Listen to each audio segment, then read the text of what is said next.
Unemployed and Afraid acknowledges the traditional owners of the land we have recorded this episode on and of the land where you, the listener, are tuning in from. We would like to pay our respects to elders past, present, and extend our respect to any First Nations, Aboriginal, and Torres Strait Islander people joining us today, acknowledging that this always was and always will be Aboriginal land. Welcome to Unemployed and Afraid, a podcast that explores the glorious mess of building brands, businesses, and a career you love with the people who've done it. I'm your host, Kim Curtin. Thank you for being here. Let's get into today's story of starting over. Welcome, listener, to the show that's built for you, the brave human building their business who's craving some extra inspo, community, and real talk about how tough this gig really is. Our guest in today's episode, Amber Hunter, dives into so many topics that are always poignant in the business building process. From the early day thoughts that you're just meant to do something and create something for yourself, even if you don't really know what it is yet, to the very important topic of living how you need to, read a little frugally, in order to get there. We talk about following the sparks of inspiration and allowing them to ignite as they're meant to, staying open to opportunity that you didn't plan for, and the challenges of pricing yourself in client service, not to mention the inevitable challenge of their feedback.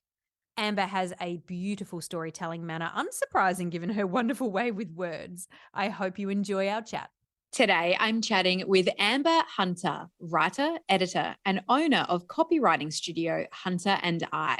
Through her studio, Amber creates high-quality editorial content for conscious travel, wellness, and lifestyle brands. Think print and digital content for brands in the travel and lifestyle industries, as well as working with sustainable travel brands that promote environmental conservation. She's Melbourne-based, but working with conscious brands globally. Amber's work can be seen in Advantage Mag, Castaway, For Love and Living, Rethink Travel, Hotel Weekend, The Isle, Vogue Australia, and more. She writes honest, engaging copy that helps brands define and articulate who they are and what they stand for, while taking readers on a journey of discovery, curiosity, and escapism. The business of writing is not an easy one to crack. Amber, I can't wait to hear your story of building a business that you love. Welcome to Unemployed and Afraid. Thank you, Kim. That's actually the first time I've ever heard my bio read out. So it's quite surreal. It's like a little bit of an inception moment. Yeah, for sure. It's always nice to reflect just a little bit on where you're at through the eyes of somebody else. So it's a nice experience. Absolutely.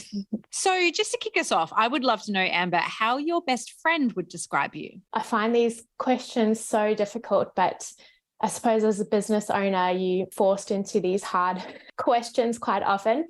I would like to think that my best friend would describe me as being loyal, kind, and compassionate. Oh, that's very nice. And I imagine that comes through in your work a little bit with your word creation. I hope so. And I'll get into that a bit more when I tell you about my business, but it's definitely pillars that I try and stick to. So tell me, before Hunter and I, before this business that you've created so lovingly, who were you?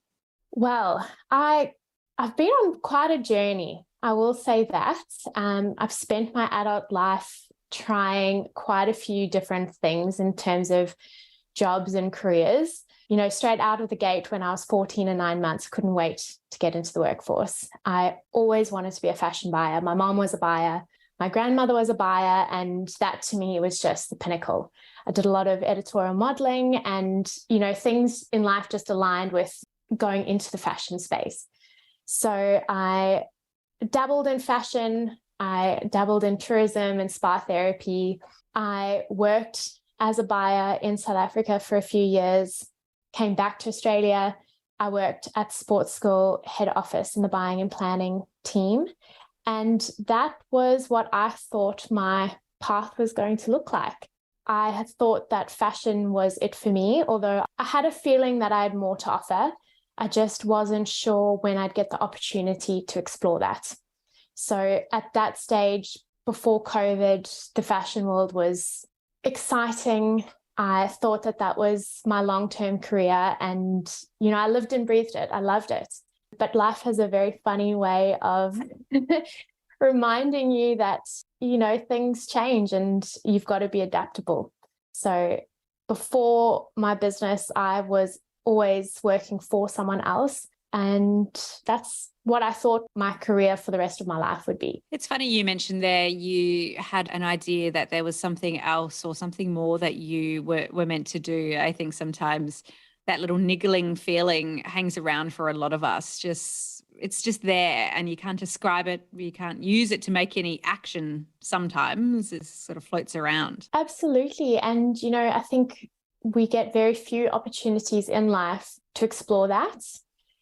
Just the way life is, especially before COVID, things are busy. Everyone is busy and you're almost using all your energy to maintain your personal life, your career, especially as a woman. I think, I'm 31 now, but when I was in my 20s, there's so much pressure to have everything figured out.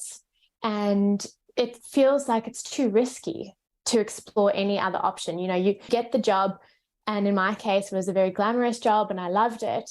And then you sort of think, well, I can't question this. I can't change it. This is the reality. Yes, I enjoy it, but am I willing to take a huge risk to change that in case there's something else? It's quite daunting. Yeah, I think you just articulated that really beautifully. Unsurprising for somebody who works with words, but it is a beautiful articulation of that fear that sometimes holds us back, that feeling of where I'm at right now is good. And what if I go to something else and it's not as good and I can't come back to this? And it's such a funny space for us to be in. I mean, I don't know if it's associated to our evolution of really just being focused on trying to survive and, that coming into a fear of what will happen to me if I take this risk. But in reality, our careers are so long. We can have so many versions and it's perfectly fine to just step back to something new. Absolutely. And, my family are immigrants and I saw my parents very successfully reinvent themselves at a very difficult stage of life. And I think, when you are around that, you're acutely aware of the fact that it's a bit of a catch-22 because in some ways you're very aware of the fact that you need stability and you need to work hard and you take the opportunities and you stick with it and you make it work no matter what. And there's this inbuilt grit in us that you persevere no matter what. But then on the flip side, you are so aware that you've also got this unique opportunity in a new country. And you almost have this overwhelming sense that the world is your oyster suddenly. So it's a fine line. And I think just figuring out what that means for you individually is key. Yeah, I love that. And yeah, it's great that you had that model in your family to be able to see it is possible to reinvent yourself at any stage in life. We're going to work for a very, very, very long time in our lives. No matter where we're at in our life, there's still probably plenty of work ahead. Why not just go for it? That's right. I'm interested how words and writing have played a part in your life through this time. So this time before we're getting into your business and before that trigger, did words play a part in your life? Yes. And I suppose it's only been as I've gotten older that I've realized that consistent theme in my life. I'm a very sensitive person and I think about things very deeply. And I suppose that's something that has always been true of me. I find it sometimes, not always, very easy to articulate how I'm feeling and express myself like that. I've loved reading. I mean, I loved English at school, but I wasn't at that stage thinking, oh, I'm going to be a writer. That didn't really cross my mind, although there was always, as I said before, I've always had this feeling that I was meant to do something. And things had crossed my mind like, am I meant to write a book? I don't know about what, but is that it? And I do mention this on my website. I come from South Africa and I've spent a lot of time in the bush and around wildlife. And I do attribute a lot of who I am to that, because if you've ever been to a country in Africa and you've spent time in the bush, there's this overwhelming sense of feeling a place. And it's very hard to describe what that feels like. But every time I've gone back, I've felt this urge to try and capture that and to tell people about this incredible feeling that I just think is the most wonderful thing in the world. So I suppose that sort of started this journey of thinking that maybe there is something to this, maybe words and being able to describe places or feelings or situations, maybe there is something in that. And then when I started thinking down that route, I thought, you know what, maybe that's one day. Maybe that's one day when there's children.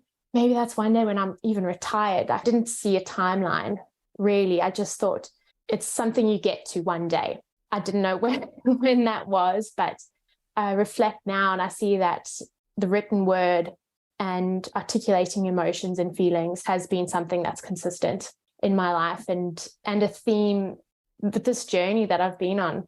So tell me about the journey in 2020, perhaps the trigger that might have gotten you into this business, or moreover, tell me about the trigger that brought you to think about doing your own business. The beginning of 2020, I had just gotten engaged to my fiance, which was a journey in itself after immigrating and starting a new life. I was working at sports school. Things were really good. It was exciting. I loved my job. We were planning a wedding. I mean, things couldn't have been better. Life was just really good. And then, we started hearing whispers of the pandemic. Well, at that stage, this virus. And the team that I was in at sports school, I was privy to a lot of conversations. And I started noticing that things weren't going so well. There was a lot of people feeling unsettled. There was a lot of nervousness, and that kind of compounded. By February, businesses around us in Cremorne were starting not to come into the office, although we were still going every day. The trains were getting a little bit quieter. People were on edge generally. I think we all felt that. By the end of March, things, I guess, had just compounded to a point where our team was stood down. I remember going in on the Friday and we knew that there was a meeting, but I think we all felt that something was going to happen. So we were stood down. I was actually the first person to be told.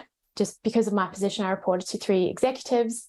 So, that's just naturally how it was. And throughout the course of the day, people got the news. I was devastated. And at that stage, we were stood down without pay, and unless you're willing to use your leave. Now, being an internal optimist, I was like, I can't use my leave. I've got a wedding. I'm going to South Africa for a month. I need my leave for that. So basically, I made the decision to take leave without pay for the foreseeable future, which at the time, obviously, there's a lot of privilege in that because I was able to do that. Maybe a bit of naivety as well. So that was it. I went home on the Friday. I got home to my now husband, and I was really sad. I was sad because people I cared about had uncertainty. I was nervous. I was scared about what was going to happen. And because I guess of those conversations that I was hearing, I didn't foresee that at that stage it was only going to be for 4 weeks. And it wasn't for 4 weeks. It landed up being much longer. It was 6 months. And by then we were actually made redundant over the phone, which was very difficult. But, I think a difficult time for all. So that was sort of the catalyst, I suppose, because I got home to a tiny 1-bedroom apartment in Camberwell, and I sort of wallowed in self-pity for a few hours. And my husband said to me, and I mean, as it's turned out, he is my absolute biggest supporter and motivator, but he said to me, Amber, you actually have this incredible opportunity to try something with no risk. You are going to be at home. You're going to be at home for a month. What do you want to do? You can do anything. Okay, anything that includes not leaving your apartment. But, you can try anything. You don't have a job to technically lose because everything's on ice. You can try something without fear of failure because you've got time, which is something we don't often get, is time. And I think that struck me the most, was the fact that I had all this time on my hands suddenly, and I had the chance to think of something and try it, whatever it may be. And, as the evening went on, we started talking and he said to me, Amber, you've always wanted to try writing. Why don't you do it? So I sort of got out of my place of self-pity and I stopped having a cry.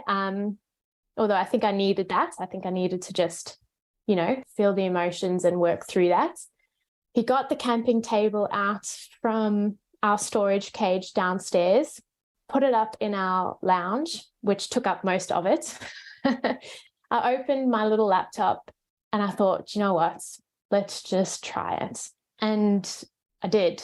And I tried it and I worked on this little idea all weekend. And by the Monday, I'd gotten myself to a point where I felt like there were some legs in the idea that I had.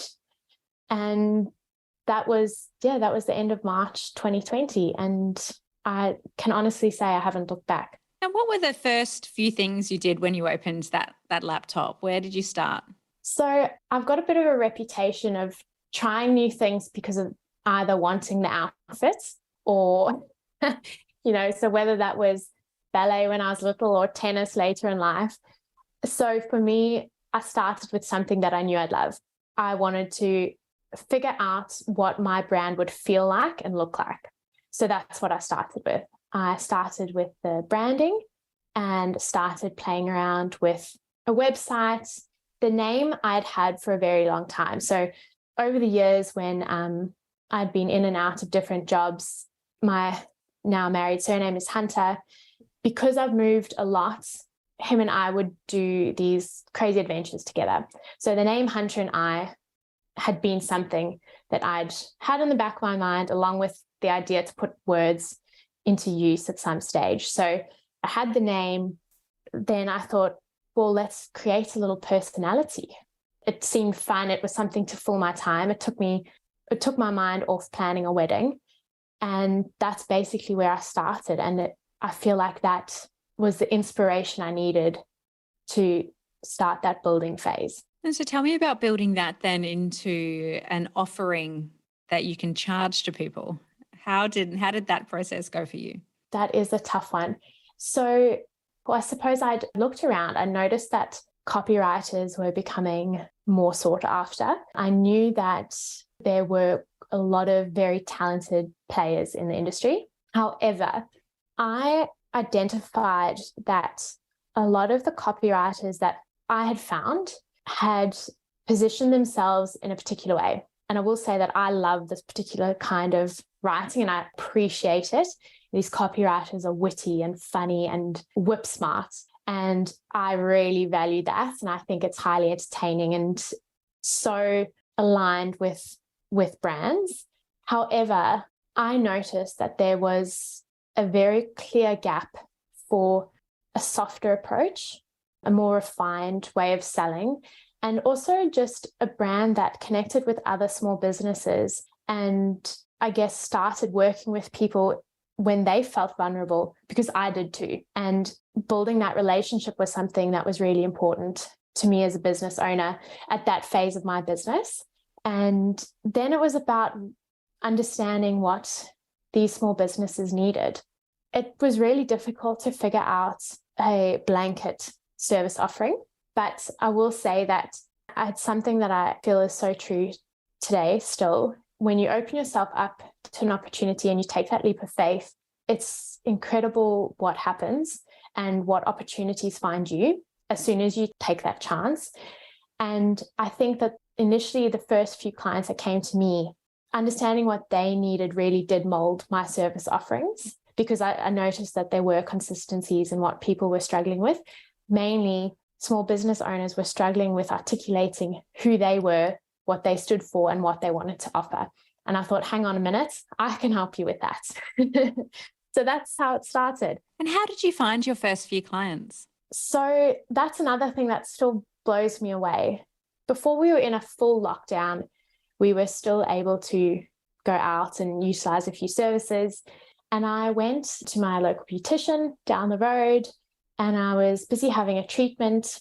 And she said to me, Amber, I really need a copywriter.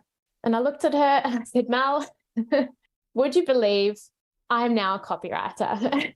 So She was my first client, first of two clients. She's still my client to this day. And yeah, I credit a lot of my business to that first opportunity because she really did pave the way for me to build a brand. So that was one funny little incident that created a client for me. The second was, again, to fill in time, I started an Instagram page and I just started posting pictures that I liked. Obviously, we were in an apartment. There wasn't a whole lot that I could create myself. So I just started curating a small feed. And I was contacted by a travel company out of the blue on Instagram. And they basically said, we've seen your Instagram.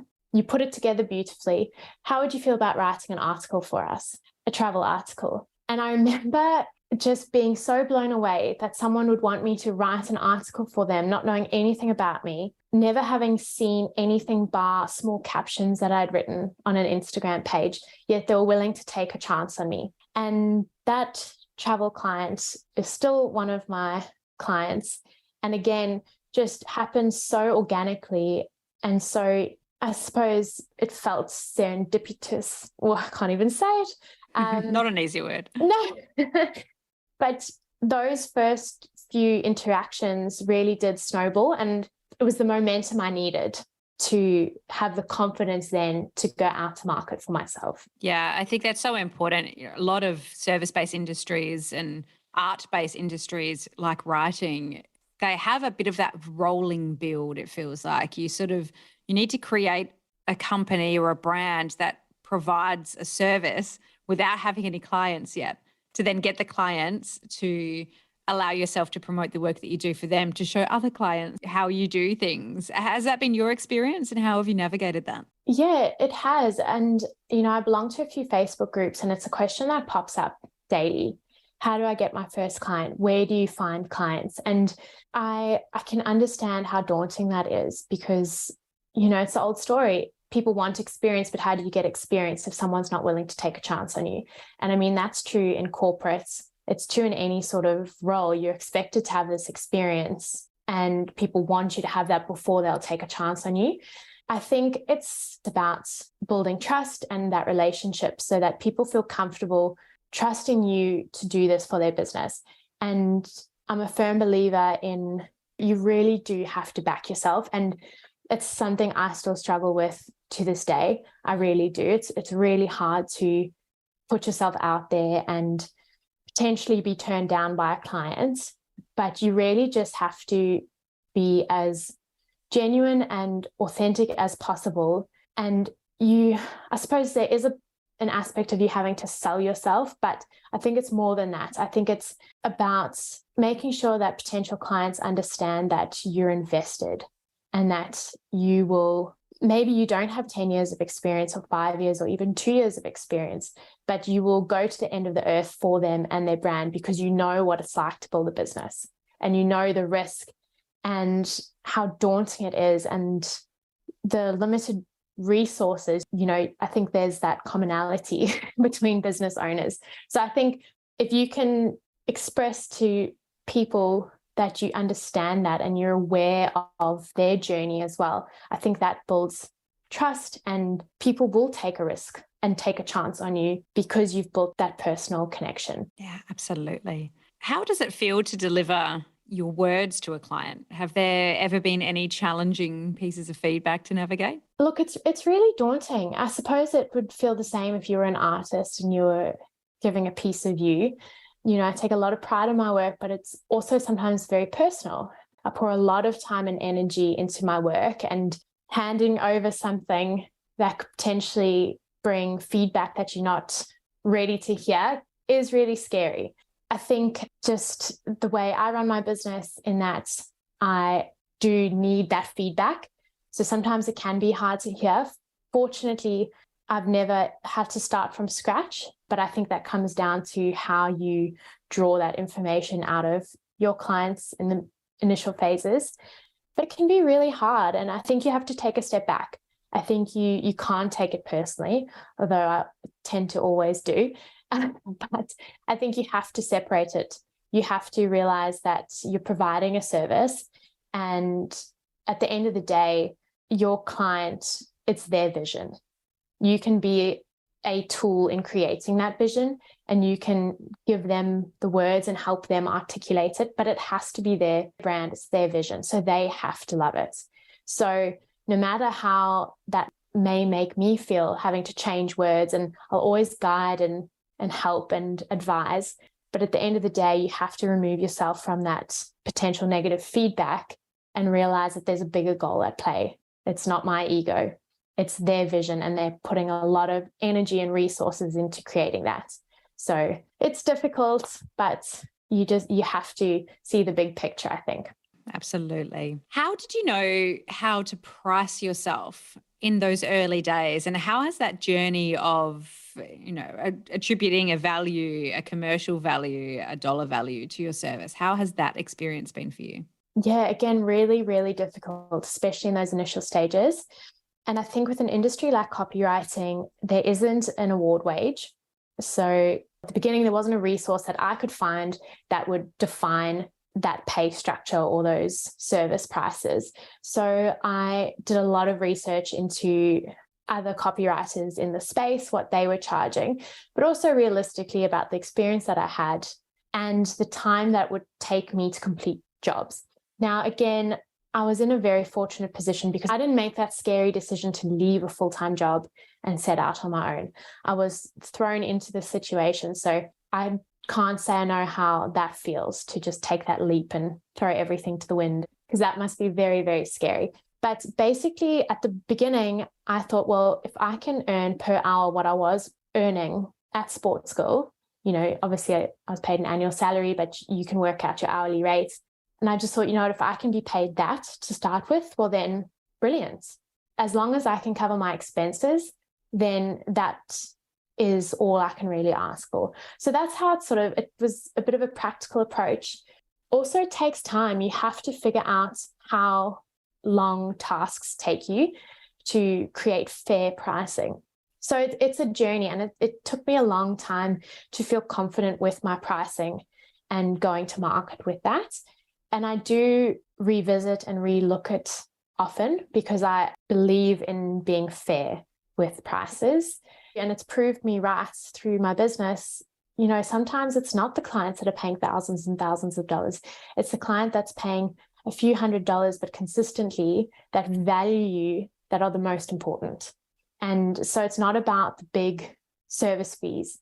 It's about being fair and knowing in yourself that when you send a quote, it is just and fair and you can justify what you're charging. But it's really hard. And I did actually find a resource in the end with a copywriting website that I found, and it basically surveys copywriters throughout the year and creates like an average. So that was also really helpful because there is then sort of a benchmark that you can use.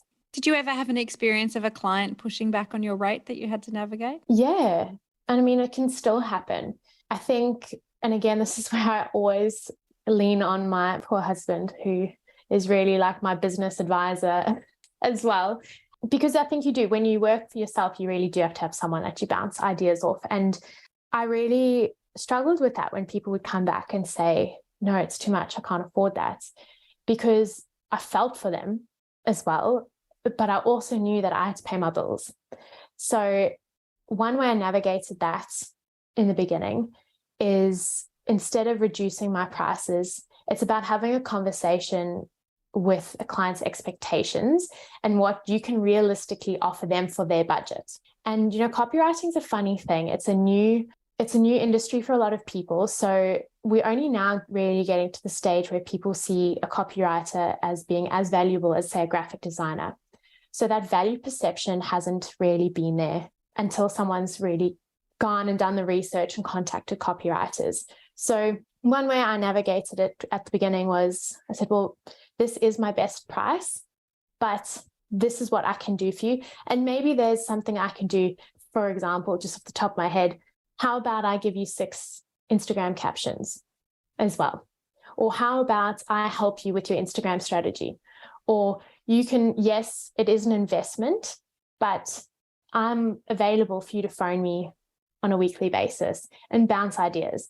I think there's always ways around those discussions. And I think, again, it's just about making sure your client understands that you're invested in them and their vision and it's a give and take relationship, and you will prove your worth and your value through your services.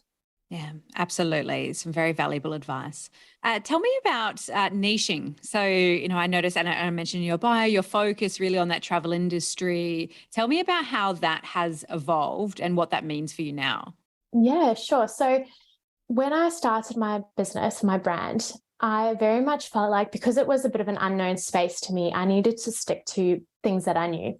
I'd studied in tourism. I'd worked in wellness. I worked at a day spa for a long time. I've always been in fashion. I've worked in the lifestyle space. So those are three areas that I knew. So I felt confident that being a consumer in that space, working behind the scenes and or studying in those areas, equipped me to have a pretty broad understanding, well, enough to be able to help businesses in those industries.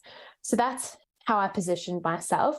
Also, again, I noticed that that wasn't a saturated market at the time. Yeah, so that's how I positioned myself. I think naturally the travel side of things gained momentum, and I've had to almost step away a little bit from the lifestyle and wellness side because travel has taken up so much of my time, which I love.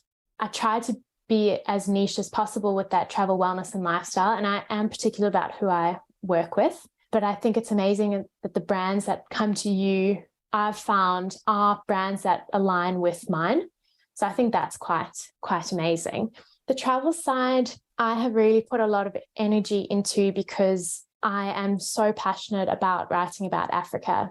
And to me, the best thing in the entire world is being on safari. And it's a huge part of my life. And my husband's an environmental scientist. So it's just a general interest as well. And also, there's so many of these incredible companies and these incredible people that are just so gifted and passionate about wildlife and conservation and sustainability and helping their country to succeed and the service that they give. And I just feel so passionate about, I suppose, in some way being able to give them the resources to show it to a new audience, someone that can go and stay at one of these lodges. And, the ripple effect of that is that people and their communities are being supported.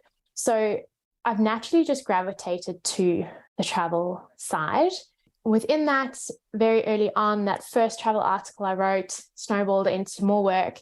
And eventually I was asked to edit a travel magazine and contribute to it on an ongoing basis, which has turned into the most rewarding experience. And it still takes up the majority of my time as a business owner. But again, niching down from that, I have really focused lately on safari brands and on travel brands, and basically showcasing the incredible work people are doing on the ground to a global audience.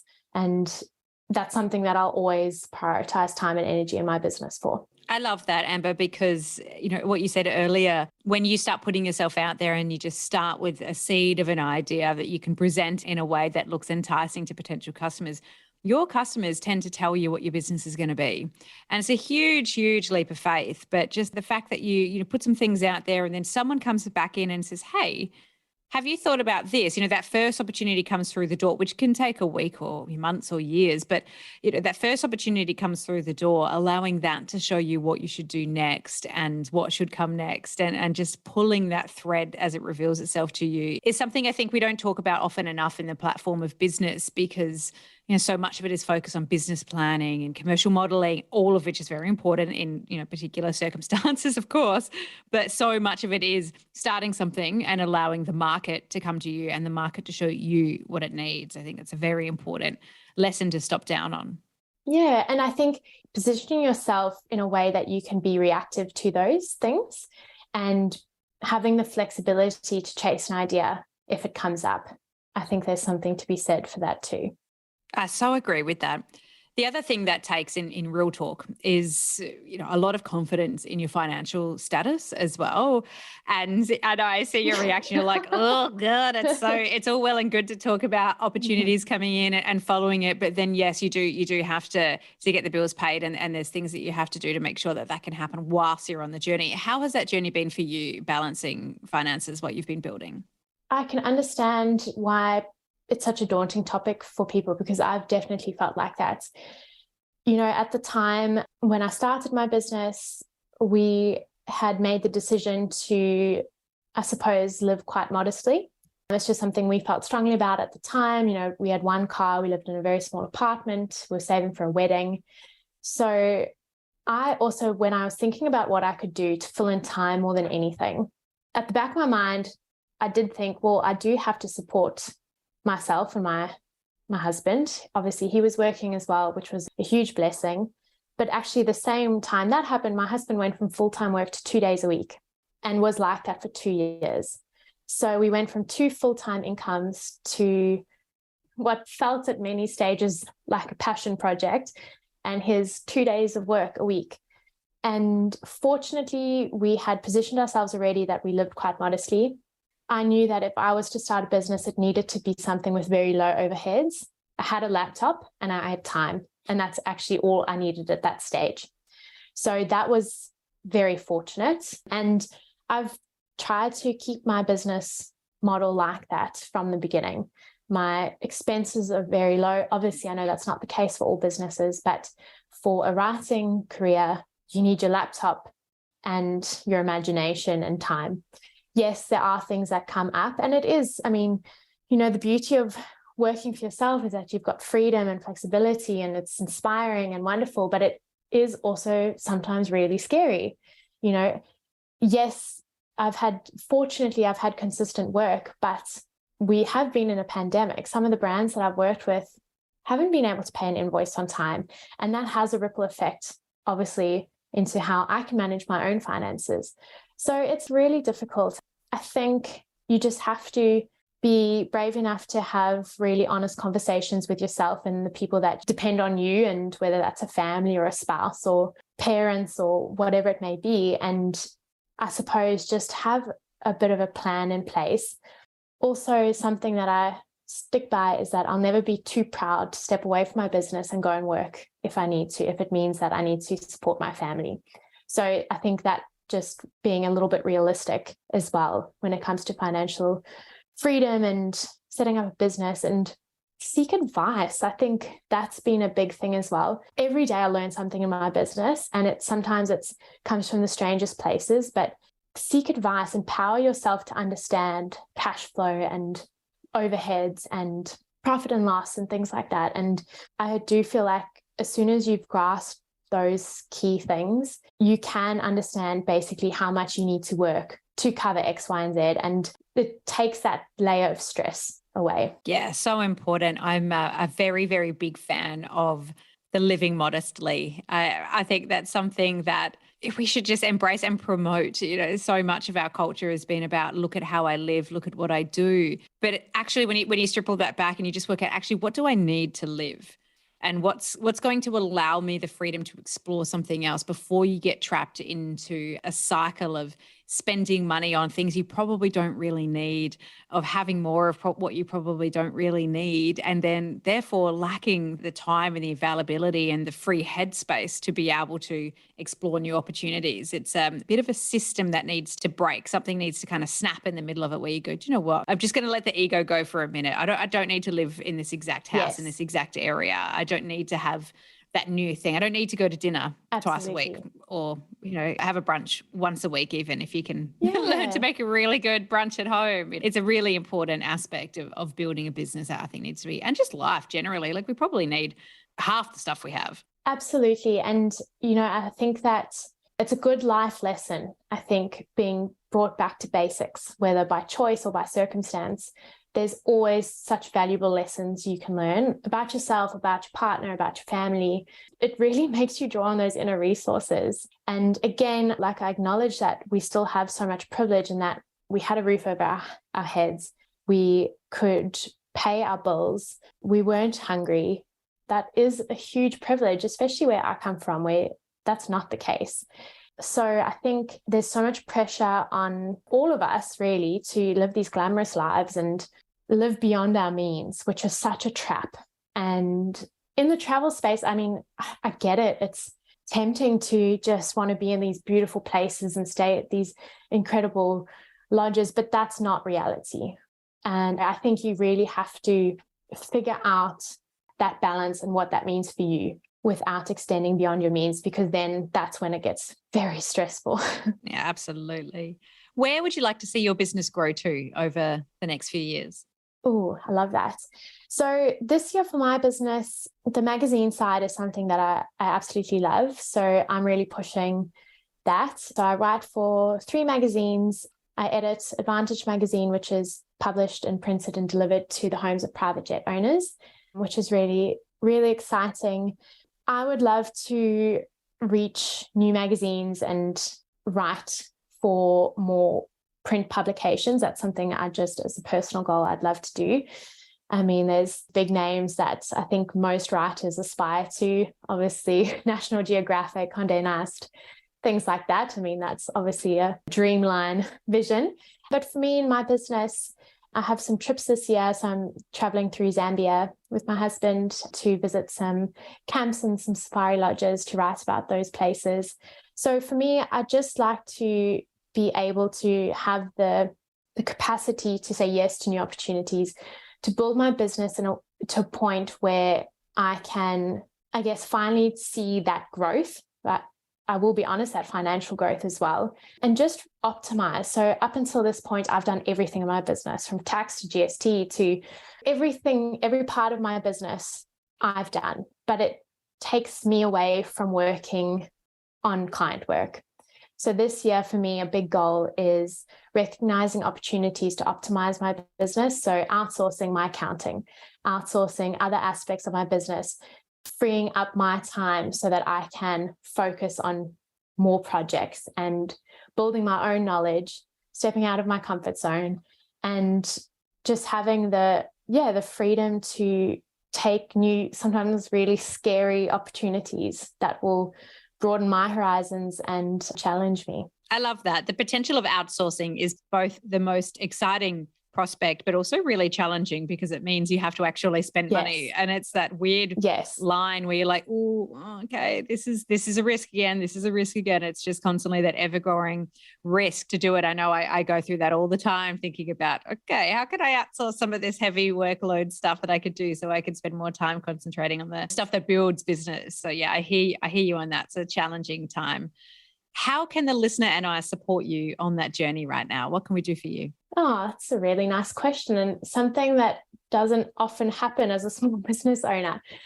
I would love people to just read my work, and if they like my writing, or if they feel they need someone that could help them articulate their brand and their vision, let's talk. Let's bounce some ideas around. You know, I take a role in my business with my clients sometimes of a coach sometimes, in that we land up talking about ideas, and it's so much more than copywriting. It's so much more than writing. And I just love the opportunity to connect with people, find out what journey they're on, and let's help one another. As women, let's support one another. Yes, it's not always in a capacity of supporting one another financially, but share someone's business, tell someone about someone's business. And I just feel really strongly about that, because it can be really lonely and isolating as a small business owner. And you don't necessarily need people to support you financially in terms of friends or your community, but you can always do something. You can read and engage, you can follow, you can share. If you hear of an incredible opportunity and you know someone in that space, refer them. It takes no effort or time. And yeah, I think we need to support one another, because sometimes as a business owner, you just need someone else to fly your flag. Oh, 100%. Well, we're definitely going to fly your flag. The link to your Instagram and your website will absolutely be in the show notes, so that the listener can go and get around your incredible work. And I agree, you just have to sing your friends and colleagues and contacts, businesses from the rooftops, wherever you get the opportunity. Let's all aim to be those those people that talk about their friends in a wonderful way or their contacts in a wonderful way when they're not in the room, and keep promoting each other and keep seeing each other rise up, because we all do that together. Amber, it's been just such a pleasure to hear your story today and how brave you are in stepping out and doing your own thing and creating a new career for yourself. I'm sure it's not going to be the last time you do it too. I think you're going to go and grow and just keep building new things as you turn those rocks over. But thank you for sharing your story with me today and with the listener. It's such a generous gift to give. Oh, thank you, Kim. And I really hope that anyone listening, just take a chance as a woman, as a young woman. Yeah, just follow, if you've got that instinct and that intuition that there's something more for you, there's something more for you. Just chase it. And if it doesn't work, it's okay. So I hope my story helps someone. Always happy to chat through that process with anyone that needs to. Oh, that's so lovely. Thank you, Amber. I hope the listener gets in touch and takes their own step after hearing that. It's been a pleasure to chat with you today. Thank you, Kim. I appreciate it. One quick thing. If you're hearing this, you've listened all the way through. Hopefully that means you really like this podcast, because it's pretty generous to give up 40 odd minutes of your time for it. If that is the case, please leave the show a star rating and a review. It helps me reach so many more people who might also listen all the way through and get some benefit and some support out of it. Not to mention, it puts a real spring in my step to read them. Thank you for listening to Unemployed and Afraid, the stories of starting over with your host, me, Kim Curtin. If you love it, you can say thanks with a star rating and a review. And of course, join the community on Instagram and LinkedIn. Find us at Unemployed and Afraid. See you there.